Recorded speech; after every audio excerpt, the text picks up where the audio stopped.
عربوں سے جب بات ہوتی ہے مختلف مذہب کے موضوع پہ، آپ کو عربی میں محاورہ ہو گیا ماشاء اللہ، بول چال عربی نہیں دارجہ کا؟ نہیں اچھا نہیں ہوا ہے، کیونکہ وہاں بولتا کوئی نہیں ہے حضور ہم اچھا، لوگوں سے، نہیں۔ اردو بولتے ہیں؟ ان لوگ اردو بولتے ہیں، اور کچھ تو ایسے بھی ملتے ہیں آپ حضور۔ حیدرآباد بھی رہے ہیں کبھی؟ نہیں حضور، پھر ان لوگ کیوں کہا آپ نے؟ ان کے ساتھ اب رہتے ہیں وہاں، حیدرآبادیوں کے ساتھ وہاں تبھی پھر؟ بہت، یہاں دبئی میں حضور جی، اچھا وہی، وہاں پہلے مختلف، آپ بہاری تھے، پھر بنگالی بنے، پھر پاکستانی بنے، اب حیدرآبادی بھی ہو رہے ہیں ساتھ ساتھ۔ ہاں کاسموپولیٹن سٹی ہے حضور، ہر قسم کے لوگ ہیں وہاں، تو اچھا وہاں کے جو لوگ ہیں وہ اردو بولتے ہیں، اور ٹھیک، پھر شکل اور کمپلیکشن دیکھ کے وہ خود شروع ہو جاتے ہیں اردو میں، اور دسترس حاصل ہے ان کو۔ لیکن میری جو میں پوچھنا چاہ رہا تھا حضور کہ جتنے عرب ہیں، ایجپشن، دوسرے ادھر ادھر کے، وہ جتنی باتیں جب مذہب پہ کرتے ہیں تو آخر تان جو ٹوٹتی ہے وہ یہ ہے کہ تم تو غیر عرب ہو تو تمہیں کیا معلوم، عربی تو ہماری زبان ہے، ہم ٹھیک ہیں۔ اور یہاں آ کر کے مختلف لوگوں سے بات پھر ختم ہو نہیں جاتی ہے۔ ختم کی ہوتی ہے، اب عربوں کو ان کے مقابلے پر عرب رکھا کریں، جی کیا ضرورت ہے خود بیچ میں آنے کی؟ ایک دفعہ جرمنی میں ایک ایجپشین وفد آیا ہوا تھا، تو میں نے اس وقت یہ موقف لیا تھا کہ خاتم کا مضمون ایسا ہے جس کو عرب ہی بہتر سمجھتے ہیں، اور اگر ہم نے اپنی طرف سے ترجمے کیے تو آپ کو قابل قبول ہی نہیں ہوں گے۔ اس لیے آن حضرت صلی اللہ علیہ وآلہ وسلم نے جو لفظ خاتم کو استعمال فرمایا ہے کہیں، جی وہ ہمیں دیکھنا چاہیے۔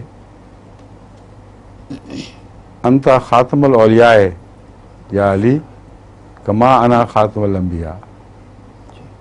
تو یہ اس حدیث پر بعض لوگ یہ بحث اٹھاتے ہیں کہ یہ ایک دوسرے درجے کی کتب حدیث سے لی گئی ہے اور سند اتنی مضبوط نہیں، مگر دوسرے بعض علماء نے سند کے لحاظ سے اسے بہت ہی مستند قرار دیا، مضبوط قرار دیا ہے۔ لیکن یہ بحث کسی نے نہیں اٹھائی کہ لفظ خاتم کا یہ استعمال چونکہ عربی کے لحاظ سے غلط ہے، اس لیے یہ حدیث ہو ہی نہیں سکتی۔ اور میرا پوائنٹ صرف اتنا ہے،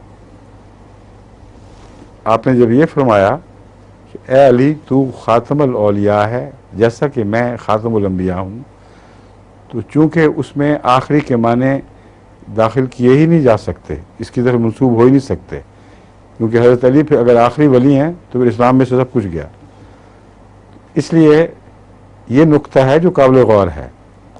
یہ حدیث جب بھی ایجاد ہوئی ہے، اگر ایجاد ہوئی ہے تو 600-700 سال پہلے کم سے کم ایجاد ہوئی ہے، اور عربوں نے ایجاد کی ہے، اور نہ عرب کو بنانے والے کو اپنی غلطی کا پتہ چلا، نہ کسی بھی مفسر حدیث یا ناقد حدیث نے یہ سوال اٹھایا کہ یہ رسول اللہ صلی اللہ علیہ وسلم کا کلام نہیں ہو سکتا کیونکہ خاتم کا معنی غلط استعمال ہو رہا ہے۔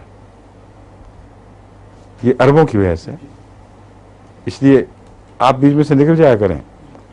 اور دوسرے عرب علماء ہیں، مولانا علی قاری ہیں، حضرت عائشہ صدیقہ رضی اللہ تعالیٰ عنہ ہیں، رسول اللہ علیہ وسلم کا اپنا کلام خاتمیت کی تشریح میں دوسری جگہ اس میں فرماتے ہیں کہ عیسیٰ جب آئے گا لیسا نبی بینی و بینہ، کوئی نبی میرے اور اس کے درمیان نہیں ہوگا۔ اگر وہ بھی نہیں ہوگا تو یہ فکرہ بیمانی ہو جائے گا، اس کے اور میرے درمیان کوئی نبی نہیں، بعدی کی تشریح خود فرما دی۔ تو آپ اپنی طرف سے بحث کیا ہی نہ کریں، آپ کہیں یہ عرب ہیں کہ نہیں، رسول اللہ صلی اللہ علیہ وسلم تم سب عربوں میں بہتر عربی جاننے والے تھے کہ نہیں، آیت خاتمیت آپ پر نازل ہوئی کہ نہیں، اب بتاؤ اس میں کیا فیصلہ کرو گے تم، ٹھیک ہے؟